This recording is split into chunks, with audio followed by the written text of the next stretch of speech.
Twitter poll this morning, and we've been asking you whose political policies appeal to you more between NASA and Jubilee. Let me just take that again. Whose political policies appeal to you more between NASA and Jubilee? You know the drill. You can as well go to Twitter using our Twitter handle, that is at KTN News.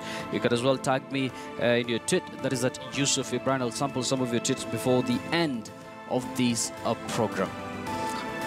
Now, of course, here in studio to help us discuss the state of the race, with just 32 days away from the general election, I'm with political analyst Moses Odhiambo here. Good morning, sir. Good morning. Good to see you. Good to see you as well. You see the campaign trail. NASA are in Bomet. This is, I think, the third, fourth time. Yeah. That is Isaac Ruto's staff, and Jubilee making, using all the tricks in the book, if I might say, to make sure that they make inroads into NASA's perceived stronghold. Do you think all these things we are seeing in the two main, camps of the two main protagonists, do you think it will necessarily yield into votes or change other people's perspective, perhaps? Yeah, I think, Yusuf, this is what I would call the final stretch.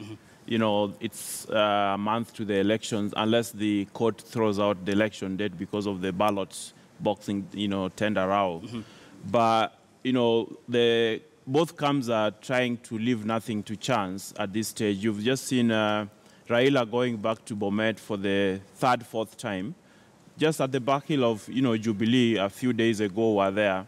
Because if they are going to get any votes in the Rift Valley, Bomet would be like the epic center for the votes for the NASA team.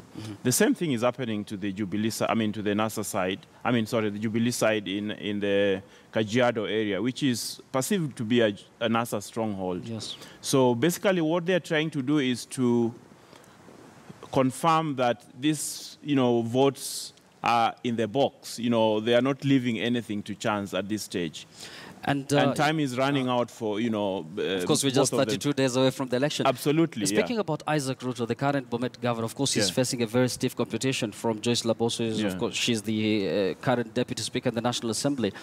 She's not a pushover, let's face it, of course. Absolutely. So do you think Isaac will be smiling all the way because Raila has been really concentrating in Bomet? Do you think it can give his campaign some sort of traction? Isaac has an uphill task to retain his seat in the county of Bomet. But having said that, I think the Raila effect and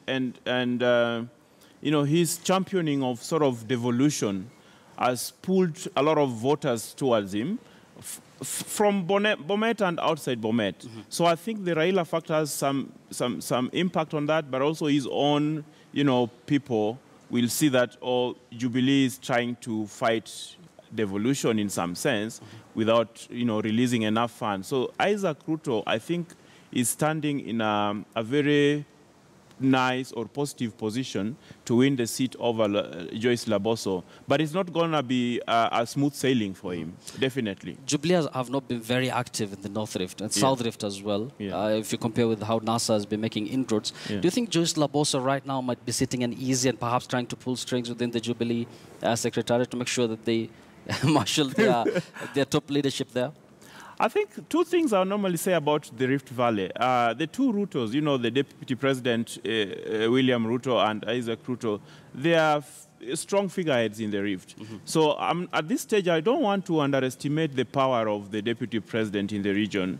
And I think Joyce Laboso is going to rely on that influence of the Deputy President to push up to the last minute to make sure that every single vote that she's able to garner, she's going to garner.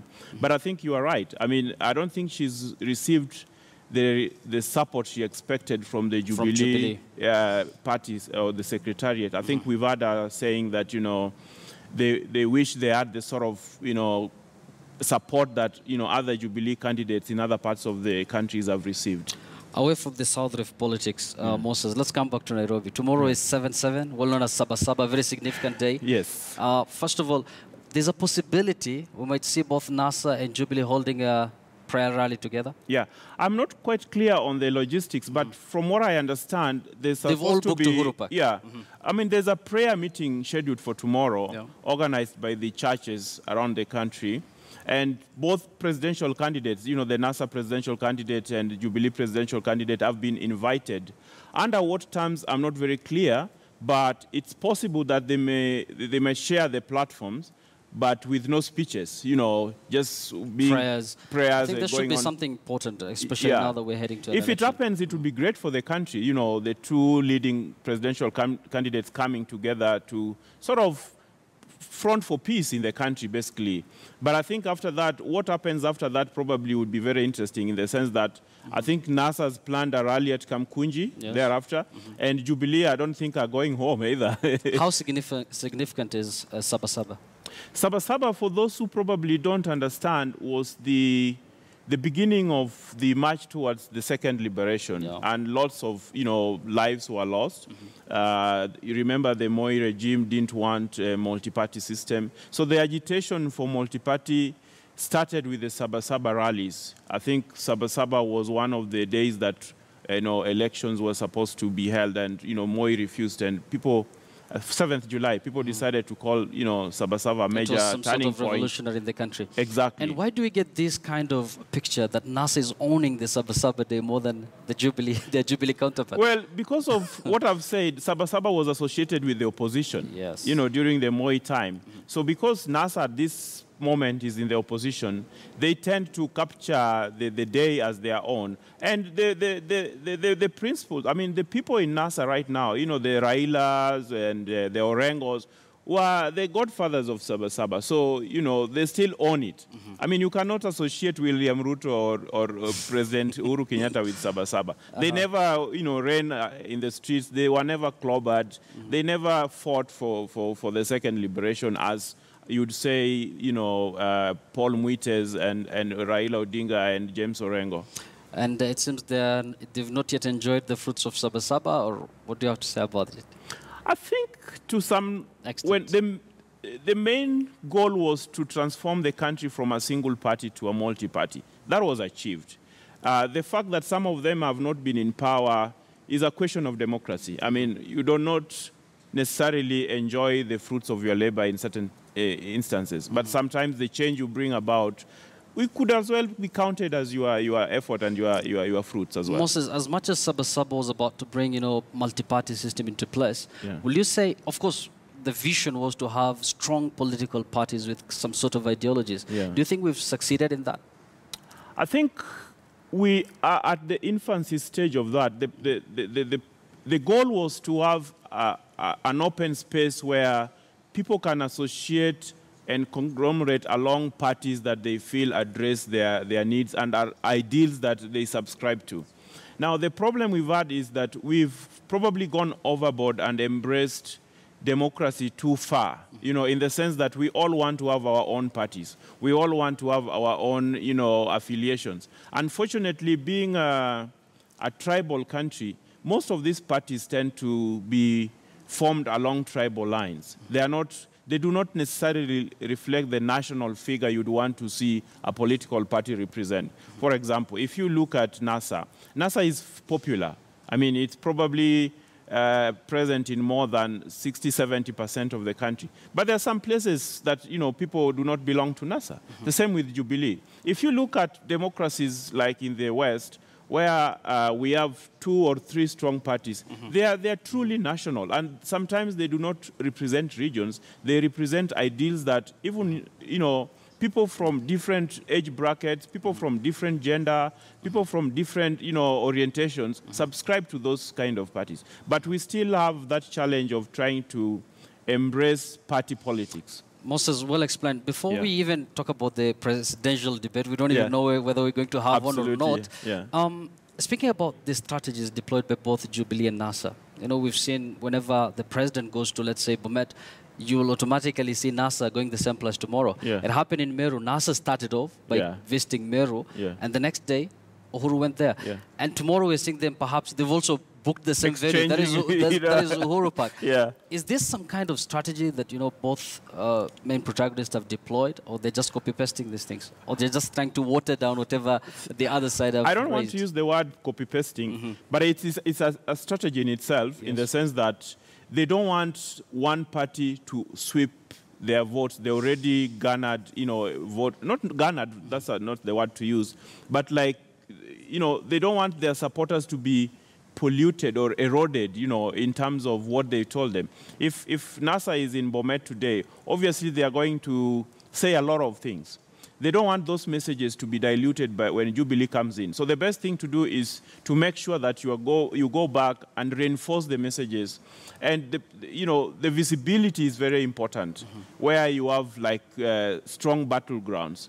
If NASA is absent for many days, Jubilee obviously will take advantage, and their visibility in the area might project the image that they are popular.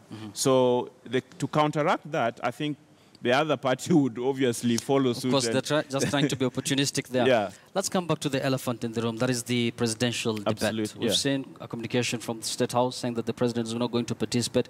And then later on, it was followed by another one from Raila Odinga's communication team saying that with how the presidential debate setup is, they're not going to allow their candidate to participate. Do you think, how key is it, first of all? Do these leaders have to participate in this debate? How important is it? The presidential debates are one of the tenets of a democratic process of electing people, because it gives people the opportunity to question you as a leader, but secondly, to the leader to express or explain his agenda for the country or for the people.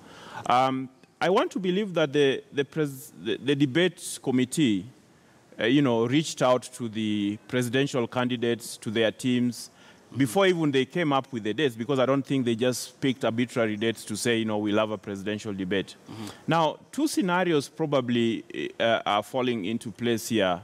I understand why the president might be reluctant to participate in the debate, in the sense that, he has a record to defend, and obviously, the opposing candidates would have the opportunity to question some of the things that, probably went wrong. Are you saying they have hard questions for him to answer? Absolutely. The same can be said of NASA leaders as well. Well, the president, the people who can question NASA are mainly the people in government, because NASA is in the opposition. So they've not had the chance to implement some of the programs. So I believe the president might have some questions for the NASA leader, but I think other candidates, including Raila himself, will have a lot of hard questions for the president. Now, I don't think chickening out is the option. I think being there and showing that confidence that, I can defend my record is a plus for him. Now, for Raila Odinga, I think his reason probably for leaving is because the president is not there. So he's debating with other candidates doesn't make a lot of sense. With all due respect, their political minnows, that's what people have been referring to them as well. I guess, Moses, many thanks for your input. That is Moses Odhiambo, who is a political analyst, making sense out of the current political situation. Remember, we're just 32 days shy away from the general election, and that is where Kenyans are going to the ballot and choose their next batch of leaders. Of course, the conversation will continue. You've seen our question there on a Twitter poll. We're going to revisit, look at some of your comments there on Twitter before